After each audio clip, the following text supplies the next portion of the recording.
Welcome everyone to a YouTuber showdown between myself as Tzeentch going up against the Ogre Kingdoms and Extreme Strategy. So starting for Extreme Strategy, in the front here we are going to have one unit of Noblar Trappers going to be sneakily hiding in the trees, and then we're going to have the very expensive Crushers. So bringing the great weapons here for the anti-large and armor piercing, really good armor class and mobility, and 130 anti-large armor piercing weapon strength. These bad boys really bring the punishment here with 80 charge bonus. In the front, 2 units of the Lead Belchers backed up by 3 units of the Man Eaters, and they're also going to be supported by double Ogre Ball dual weapons, a Stonehorn, and then also Scrag the Slaughterer. So the Lord choice today, he's going to be having Blood Gruel alongside the spell of the Maw and Bone Crusher. So a very interesting army composition here coming from the Ogre Kingdoms, and for myself we are going to have 4 units of the Furies in the sky, 2 on either flank, 4 units of the Forsaken in the front, and then bringing the Armor Sundering with the double spawn of Tzeentch.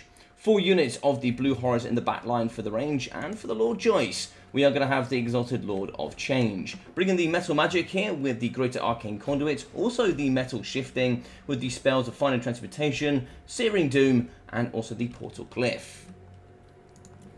So I bought the Big Bird here in the sky because I wanted a few extra Furies just in case there was mass range in the back. We're going to get a bit of a skip on here as my opponent doesn't move, but he's going to be in the trees here with the Noblars just hiding out.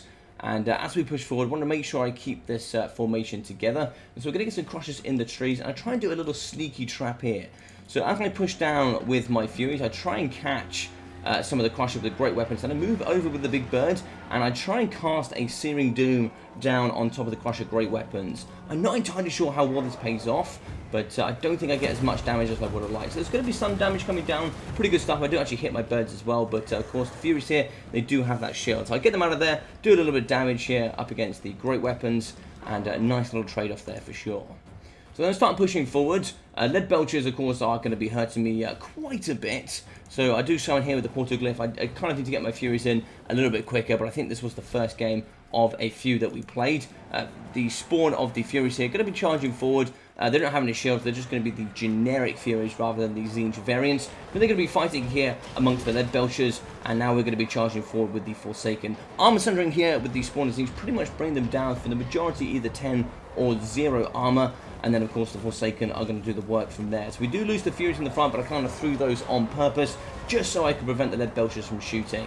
Now, a little bit discombobulated in the middle here with the Lead Belchers. We do charge forward with the spawn. We have the Forsaken going in as well. Don't really care too much about the Stonehorn. Kind of ignore this bad boy for a short while. Scrag is going to get in there, and he's going to be using those big hooks to get with that mass armor piercing through the Forsaken. He's also going to be anti-infantry, so he's going to do some pretty good work indeed.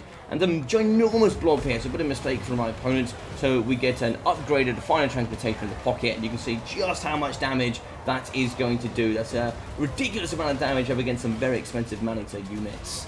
In the backside, we're now going to move in with the Blue Horrors. A little bit slow from me, but you know, we need to get some of that mass fire coming forward. We do actually break the Lead Belchers, so they're now going to be off the battlefield. A nice Crusher spell here on the side, really whittling down my Forsaken. They're going to be wavering. They're actually going to lose their immune to psychology thanks to losing Frenzy, but we do charge in with the Furies. We're now going to be shooting into the main pocket line, firing here up against Man-Eaters. They have very light armor, no shields, and same here for the dual weapons. In the sky here, we are going to have the Lord choice. He's just moving around, acting all cool, as we have a few of the Forsaken in reserve. Here, the Crusher is going to be fighting in the front line. We do actually have Blue Horror shooting. A bit of a mistake from me. I think I was focusing on the front line here. But some of my Blue Horrors are going, but that's fine by me. Crushers really aren't getting that much value. Yeah, they're going to be up to 70 kills, but they're only paying 300 value. Whilst getting shot, taking some substantial damage, whilst I'm removing the remainder of the force. We do see Man-Eaters here fighting up against the Chaos Furies. And it's not going to be too good for them. The Chaos Furies have, you know, pretty good weapon stats, and there's not much armor for the Man-Eaters, so they're going to be up trading rather efficiently.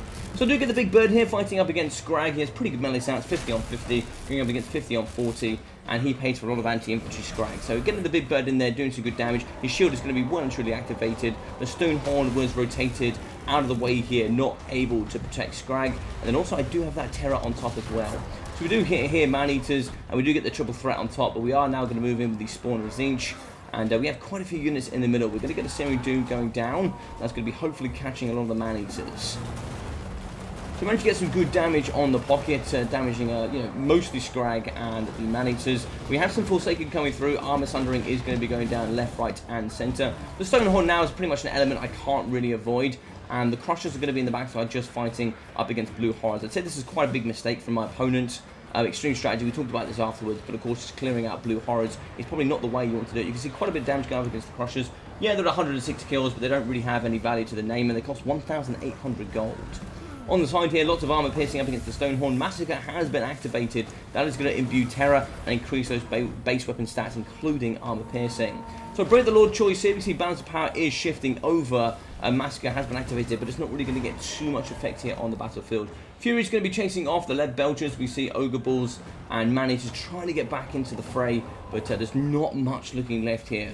Spawn of Tzeentch going to be sundering the army here in the majority of the units. Fury is now a summon here, thanks to the Portal Glyph. Going to be chasing off a lot of these units. We do get a shatter. That is going to be army losses. GG's, and well played here to my opponent in extreme strategy. So of course, as a YouTuber showdown, I think we had a best of 3. We had 1 domination game, 2 land battles. So I have a couple more in the pocket I can always cast in the future. But we saw here the Metal Caster getting 2,900 gold. Just one of those overcast final transmutations, catching probably 2/3 of the army of Ogre Kingdoms. Was quite devastating indeed. A couple also of those Syrian Dooms, getting some quite expensive units, getting some really, really good value. 610, 650 there for the Spawn of Tzeentch. 830, 770 for the Forsaken, with 580 and 1,000. So pretty good overall. Not insane value, but of course, they still got relative health. We saw 275, 265, 210, and 315 for the Furies, plus also the double summons here from the Exalted Lord. 130, 600, 475, and 112 there for the Blue Horrors. So for Scrag, we got 850. It wasn't too much for him to fight outside of the Forsaken. We saw the Crushers here, 610. And these bad boys probably needed to wait for the big bird to land, or maybe come over and fight here up against the Spawn of Tzeentch. That anti-large would have done really well up against the lightly armoured troops of the Spawn of Tzeentch. 780 there for the Stonehorn, with 570, 1,100, and 990 there for the Man-Eaters. So the Man-Eaters doing okay, one of them falling a little bit short. 37 and 83 there for the Lead Belchers. They really struggled in this matchup thanks to the the mass flying troops that you can bring forward here from Tzeentch. I think Furies are just incredibly good in this matchup, which is for the majority why you bring the Man-Eater Ogre pistols. So they can defend themselves quite well, and yes, you can compromise them, but your Furies will fall down very, very quickly. 310 and 360 there for the dual weapons. I think dual weapons on top of the regular Noblars are really good at dealing with mass Forsaken, and the Noblar Trappers getting 114. So I really hope you guys enjoyed this one. If you did, please smash that like button. Feel free to leave a comment down below with all your thoughts and opinions, and subscribe if you haven't already. I will be leaving a link down below so you can find Extreme Strategy. He does do a little bit of Total Warhammer here and there, so do go check him out. Other than that, I've been your boy Logic. Take care of yourselves, and I'll see you all very, very soon.